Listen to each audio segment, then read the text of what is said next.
শবে কদরের নামাজের নিয়ম হলো অন্য যে কোনো নামাজ যেভাবে পড়েন শবে কদরের নামাজও একইভাবে পড়বেন। এগুলো শবে কদরের নামাজের নিয়ম। এমন কোনো কথা নাই যে শবে কদরের নামাজে প্রথম রাকাতে সূরা ফাতিহার পর অমুক সূরা এতবার পড়তে হবে, দ্বিতীয় রাকাতে ততবার পড়তে হবে, এরকম কোনো কথা কোরআন হাদিসে। এগুলা মন গড়া বিভিন্ন সিস্টেম, বিভিন্ন পদ্ধতির কথা, বিভিন্ন আপনার বাজারে নামাজ শিক্ষার বই নামে অনেক বই আছে, সব বই না, কিছু কিছু বই আছে। এইসব বইতে শবে কদরের নামাজ এত রাকাত, প্রথম রাকাতের এই নিয়ম, দ্বিতীয় রাকাতের ওই নিয়ম, এরকম বিভিন্ন কথা বলা আছে। এগুলো সব ভিত্তিহীন, মন গড়া, এগুলো কোরআন হাদিসে নাই। কোরআন হাদিসে লাইলাতুল কদরে অন্য রাতের মতো আপনি নামাজ পড়বেন, একটু লম্বা সময় নিয়ে পড়বেন। যে কোনো রাতের নামাজ, তাহাজ্জুদের নামাজ লম্বা সময় নিয়ে পড়তে হয়। দীর্ঘ রাকাত, দীর্ঘ রুকু, দীর্ঘ সিজদা, আস্তে আস্তে তেলাওয়াত, আস্তে আস্তে তাসবিহ এবং সময় নিয়ে পড়বেন। দুই রাকাত করে পড়বেন। যে কোনো সূরা দিয়ে পড়তে পারেন, একবার পড়বেন না দুইবার পড়বেন সূরা ফাতিহার পরে সূরা, এটা আপনার ব্যাপার। কোনো সূরা নির্ধারিত না। আপনি লাইলাতুল কদরের একটা জিনিস নির্ধারিত, সেটা হলো একটা দোয়া হাদিসে বর্ণিত হয়েছে। আম্মা জানা আয়েশা রাদিয়াল্লাহু তাআলা আনহাকে নবী করিম সাল্লাল্লাহু আলাইহি সাল্লাম শিক্ষা দিয়েছেন, তুমি যদি লাইলাতুল কদর পাও তাহলে দোয়া করবা। কি দোয়া? আল্লাহুম্মা ইন্নাকা আফুউন তুহিব্বুল আফওয়া ফা'ফু আন্নী। আল্লাহ আপনি ক্ষমাশীল, ক্ষমা করতে ভালোবাসেন, অতএব আমাকে ক্ষমা করে দেন। ক্ষমা করতে ভালোবাসেন, অতএব আমাকে ক্ষমা করে দেন।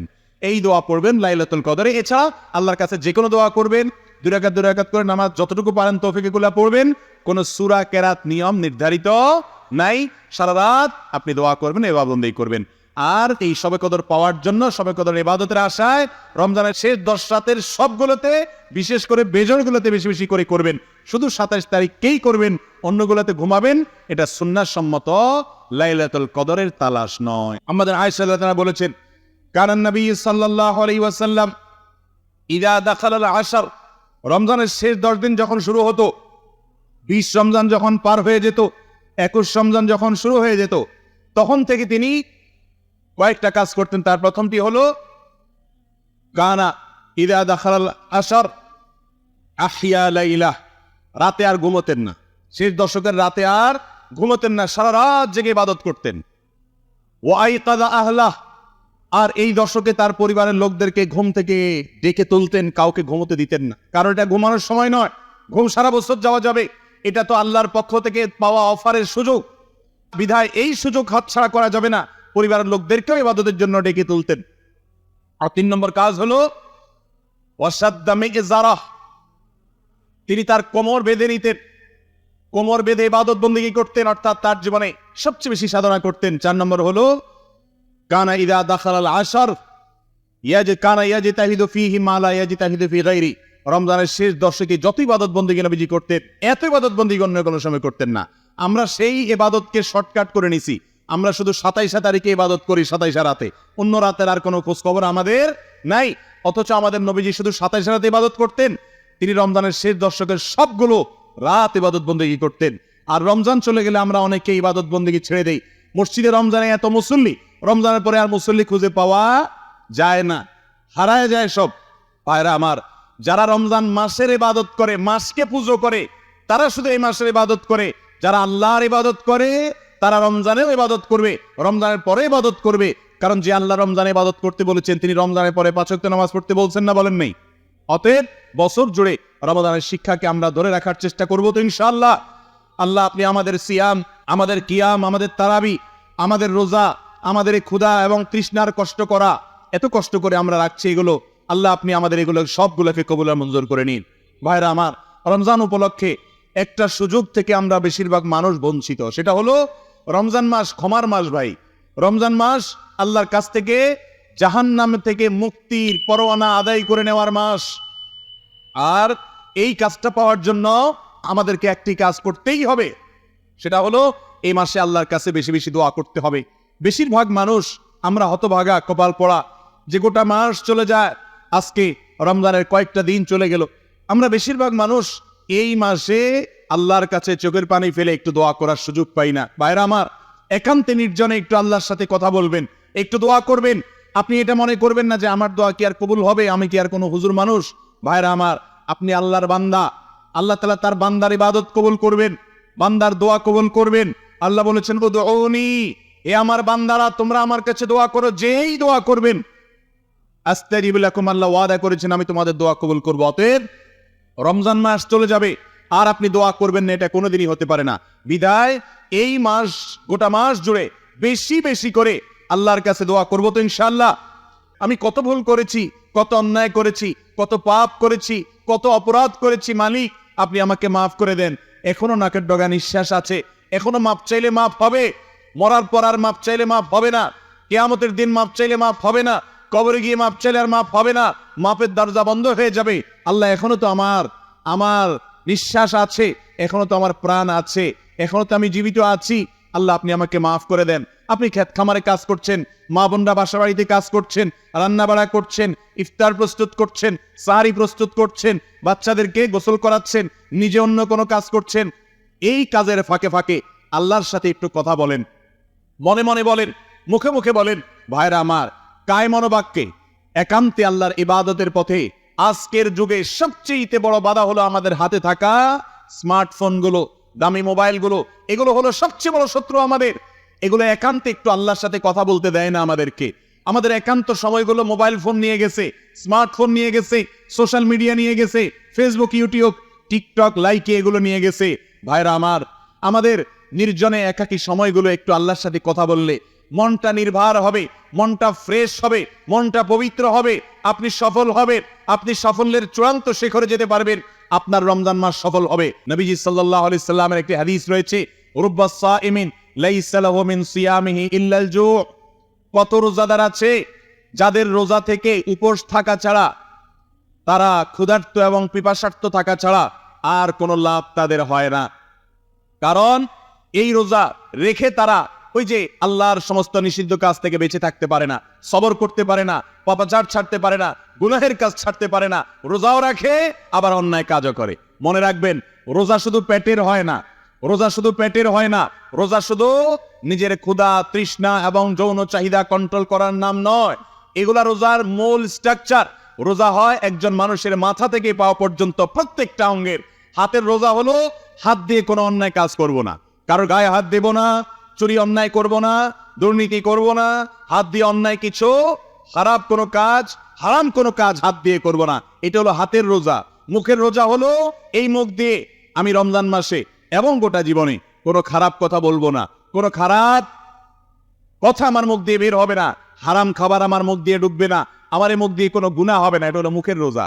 চোখের রোজা হলো চোখ দিয়ে আমি হারাম কিছু দেখবো না, খারাপ কিছু দেখবো না, অবৈধ কিছু দেখবো না। এটা হলো চোখের সিয়াম। মনের রোজা হলো মন দিয়ে আমি খারাপ কোনো চিন্তা করব না, কারোর ক্ষতি করার কল্পনা করব না, কারোর প্রতি মনের ভিতরে হিংসা রাখবো না, মনের ভিতরে অহংকার রাখবো না, মনের ভিতরে অন্যায় যত কিছু হতে পারে মন দ্বারায় করার মতো তার কোনো কিছু রাখবো না। এটা হলো মনের সিয়াম। ভাইরা আমার, যদি মাথা থেকে পা পর্যন্ত গোটা শরীরের প্রত্যেকটা অঙ্গ প্রত্যঙ্গের সিয়াম আপনি পালন করতে পারেন, তাহলে আপনার রমজানের সিয়াম, রমজানের রোজা রাখা সার্থক হবে। আর যদি রমজানের পরে আপনার জীবনে কোনো পরিবর্তন না আসে, রমজানের আগে আপনি যা ছিলেন রমজানের পরেও আপনি তা, রমজানের আগে আপনি হারাম অনেক কাজ করতেন, রমজানের পরেও সেগুলো করেন, রমজানের আগে হস্তমৈথুনের অভ্যাস ছিল, রমজানের পরেও সেটা করেন, রমজানের আগে হারাম জিনিস দেখতেন মোবাইলে, রমজানের পরেও সেগুলো দেখেন, রমজানের আগে হারাম খাইতেন, রমজানের পরেও খান, রমজানের আগে গীবত শিকায়াত করতেন, রমজানের পরেও করেন। যদি এরকম হয় তাহলে এই রমাদান পালন সার্থক হলো না, সফল হলো না। আল্লাহ তাআলা আমাদের সবাইকে রমজান থেকে শিক্ষা নিয়ে সবরকারী হওয়ার তৌফিক দান করুন। শবে কদরের রাতের নামাজের কি নিয়ম? কয় রাকাত পড়বেন? প্রথম রাকাতে কোন সূরা পড়বেন, কতবার পড়বেন? দ্বিতীয় রাকাতে কোন সূরা পড়বেন, কত রাকাত পড়বেন? জানা আছে তো আপনাদের? জানা নাই? একজনও জানেন না? ইন্না লিল্লাহি ওয়া ইন্না ইলাইহি রাজিউন। হাজার হাজার মানুষের বিশাল সমাবেশ, আপনারা একজনও শবে কদরের নামাজের নিয়ম জানেন না? এটা খুব খারাপ কথা ভাই, নিয়ম তো জানতে হবে। আচ্ছা আমি বলে দিচ্ছি। শবে কদরের নামাজের নিয়ম হলো, অন্য যে কোনো নামাজ যেভাবে পড়েন শবে কদরের নামাজও একইভাবে পড়বেন। এগুলো শবে কদর নামাজের নিয়ম। এমন কোনো কথা নাই যে শবে কদরের নামাজে প্রথম রাকাতে সূরা ফাতিহার পর অমুক সূরা এতবার পড়তে হবে, দ্বিতীয় রাকাতে ততবার পড়তে হবে, এরকম কোনো কথা কোরআন হাদিসে। এগুলা মন গড়া বিভিন্ন সিস্টেম, বিভিন্ন পদ্ধতির কথা, বিভিন্ন আপনার বাজারে নামাজ শিক্ষার বই নামে অনেক বই আছে, সব বই না, কিছু কিছু বই আছে। এইসব বইতে শবে কদরের নামাজ এত রাকাত, প্রথম রাকাতের এই নিয়ম, দ্বিতীয় রাকাতের ওই নিয়ম, এরকম বিভিন্ন কথা বলা আছে। এগুলো সব ভিত্তিহীন, মন গড়া, এগুলো কোরআন হাদিসে নাই। কোরআন হাদিসে লাইলাতুল কদরে অন্য রাতের মতো আপনি নামাজ পড়বেন, একটু লম্বা সময় নিয়ে পড়বেন। যে কোনো রাতের নামাজ, তাহাজ্জুদের নামাজ লম্বা সময় নিয়ে পড়তে হয়। দীর্ঘ রাকাত, দীর্ঘ রুকু, দীর্ঘ সিজদা, আস্তে আস্তে তেলাওয়াত, আস্তে আস্তে তাসবিহ এবং সময় নিয়ে পড়বেন। দুই রাকাত করে পড়বেন। যে কোনো সূরা দিয়ে পড়তে পারেন। একবার পড়বেন না, দুইবার পড়বেন সূরা ফাতিহার পরে সূরা, এটা আপনার ব্যাপার। কোনো সূরা নির্ধারিত না। আপনি লাইলাতুল কদরের একটা জিনিস নির্ধারিত, সেটা হলো একটা দোয়া হাদিসে বর্ণিত হয়েছে। আম্মা জানা আয়েশা রাদিয়াল্লাহু তাআলা আনহাকে নবী করিম সাল্লাল্লাহু আলাইহি সাল্লাম শিক্ষা দিয়েছেন, তুমি যদি লাইলাতুল কদর পাও তাহলে দোয়া করবা। কি দোয়া? আল্লাহুম্মা ইন্নাকা আফুউন তুহিব্বুল আফওয়া ফা'ফু আন্নী। আল্লাহ আপনি ক্ষমাশীল, ক্ষমা করতে ভালোবাসেন, অতএব আমাকে ক্ষমা করে দেন। ক্ষমা করতে ভালোবাসেন, অতএব আমাকে ক্ষমা করে দেন। এই দোয়া পড়বেন লাইলাতুল কদরে। এছাড়া আল্লাহর কাছে যে কোনো দোয়া করবেন। দুই রাকাত করে নামাজ যতটুকু পারেন তৌফিকুল্লাহ পড়বেন। কোন সূরা কেরাত নিয়ম নির্ধারিত নাই। সারা রাত আপনি দোয়া করবেন, ইবাদত করবেন। আর এই শবে কদর পাওয়ার জন্য, শবে কদর ইবাদতের আশায় রমজানের শেষ 10 রাতের সবগুলোতে, বিশেষ করে বেজরগুলোতে বেশি বেশি করে করবেন। শুধু 27 তারিখকেই করবেন, অন্যগুলোতে ঘুমাবেন। এটা সুন্নাহ সম্মত লাইলাতুল কদরের তালাশ নয়। আমাদের আয়েশা রাদিয়াল্লাহু তাআলা বলেছেন, কারণ নবী সাল্লাল্লাহু আলাইহি ওয়াসাল্লাম ইযা দাখালাল আশর, রমজানের শেষ 10 দিন যখন শুরু হতো, 20 রমজান যখন পার হয়ে যেত, 21 রমজান যখন শুরু হয়ে যেত, তখন থেকে তিনি কয়েকটা কাজ করতেন। তার প্রথমটি হলো কানা ইযা দাখালাল আশর আহিয়া লাইলা, রাতে আর ঘুমোতেন না। শেষ দশকের রাতে আর ঘুমোতেন না, সারা রাত জেগে ইবাদত করতেন। ওয়া আইকাযা আহলাহ, আর এই দশকে তার পরিবারের লোকদেরকে ঘুম থেকে ডেকে তুলতেন, কাউকে ঘুমোতে দিতেন না। কারণ এটা ঘুমানোর সময় নয়, ঘুম সারা বছর যাওয়া যাবে, এটা তো আল্লাহর পক্ষ থেকে পাওয়া অফারের সুযোগ। বিধায় এই সুযোগ হাতছাড়া করা যাবে না। পরিবারের লোকদেরকেও ইবাদতের জন্য ডেকে তুলতেন। আর 3 নম্বর কাজ হলো ওয়াসাদ্দামে ইজারাহ, তিনি তার কোমর বেঁধে নিতেন, কোমর বেঁধে ইবাদত বন্দেগী করতেন, অর্থাৎ তার জীবনে সবচেয়ে বেশি সাধনা করতেন। 4 নম্বর হলো কানা ইযা দাখালাল আশর ইয়াজতাহিদু ফীহি মা লা ইয়াজতাহিদু ফী গায়রি, রমজানের শেষ দশকে যত ইবাদত বন্দেগী নবীজি করতেন, এত ইবাদত বন্দেগী অন্য কোনো সময় করতেন না। আমরা সেই ইবাদতকে শর্টকাট করে নিছি। আমরা শুধু 27 তারিখে ইবাদত করি, 27 রাতে, অন্য রাতের আর কোনো খোঁজ খবর আমাদের নাই। অথচ আমাদের নবীজি শুধু 27 রাতে ইবাদত করতেন। তিনি রমজানের শেষ দশকের সবগুলো রাত ইবাদত বন্দেগী করতেন। আর রমজান চলে গেলে আমরা অনেকে ইবাদত বন্দেগী ছেড়ে দেই। মসজিদে রমজানে এত মুসল্লি, রমজানের পরে আর মুসল্লি খুঁজে পাওয়া যায় না, হারায় যায় সব। ভাইরা আমার, যারা রমজান মাসের ইবাদত করে, মাসকে পুজো করে, তারা শুধু এই মাসের ইবাদত করে। যারা আল্লাহর ইবাদত করে তারা রমজানেও ইবাদত করবে, রমজানের পরে ইবাদত করবে। কারণ যে আল্লাহ রমজানে ইবাদত করতে বলেছেন, তিনি রমজানের পরে 5 ওয়াক্ত নামাজ পড়তে বলছেন না, বলেন নেই?